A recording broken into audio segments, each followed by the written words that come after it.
महाड नगर परिषद राड्या प्रकरणी मंत्री भरत गोगावले यांचा मुलगा विकास गोगावले यांना आज सकाळी 11 वाजेपर्यंत पोलिसांसमोर शरण येण्याचे आदेश हायकोर्टाने दिले आहेत। तर अटकपूर्व जामीन न मिळाल्यास मुलाला हजर करणार असल्याचे मंत्री गोगावले यांनी सांगितले। मी अँटीसेप्टिक बेल टाकलेला होता। मुळामध्ये निवडणुकीच्या वेळेला झालेला तो वाद होता।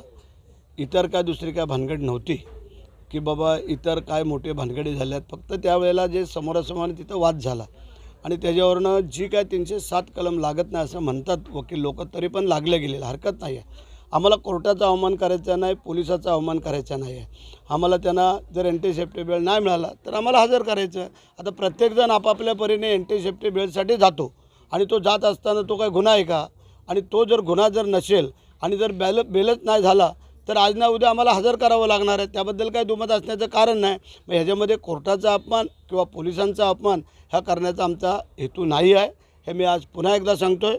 आणि त्याला जर अँटीसेप्टिक बेल नसेल मिळत तर त्यांना आम्ही हजर करू।